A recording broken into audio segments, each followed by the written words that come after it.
Thank you, Mr. D.P. Thank you. Tripathi. Thank you, Mr. Deputy Chairman.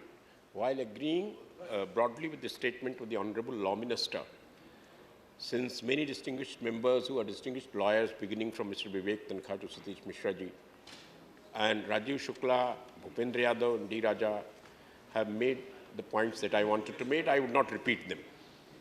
I would begin my questions with a few lines of a very popular Hindi poet who describes the Indian judicial system.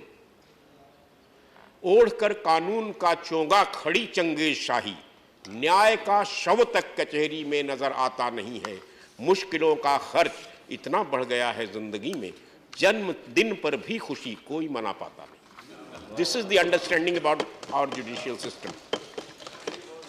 See, the system about the appointment of judges in the Supreme Court and High Courts raised by Mr. Tankha cannot be corrected. This impasse and deadlock will continue, I'm telling you.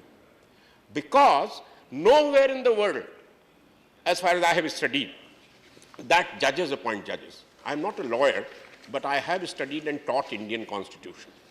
So even in the Indian Constitution, the debates in Constituent Assembly and in the Indian Constitution, the limits of the boundaries of the judiciary are defined.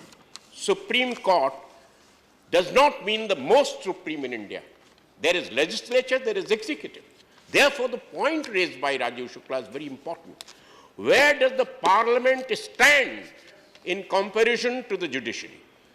And if we don't discuss, in more than 4 years of my presence in this house, I haven't heard a single discussion on judiciary of India.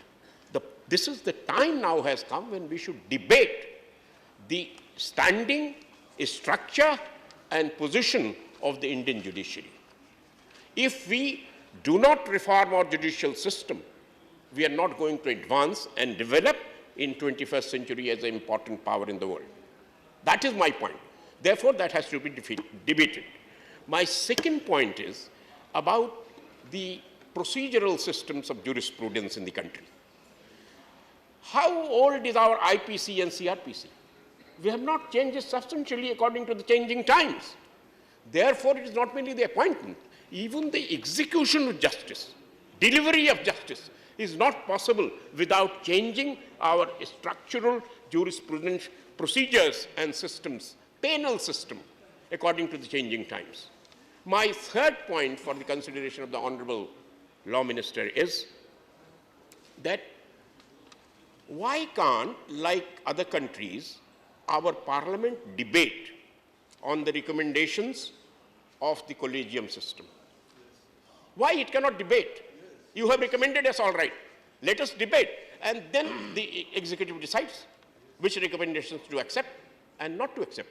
Because I can tell you with full authority of conviction that if this kind of collegium absolutism continues, then no Dalit or tribal would ever be appointed. Very difficult. Because I want to inform this august house very briefly, I'm telling you, because I'm witness to one occasion when one of the honorable presidents of India had to return the recommendations marking a single question. Could you not find a single Dalit throughout the country to be judged? That was returned. Then, of course, it came, a Dalit was found somewhere in a high court in South India. Last point is, as a Hindi poet has said, about the functioning of our judicial system. Sir, this is my last sentence. Hindi poet sentence. Zindagi दीवानी मुकदमे की तरह चल रही है और फौजदारी मुकदमे की तरह सो रही है. Okay.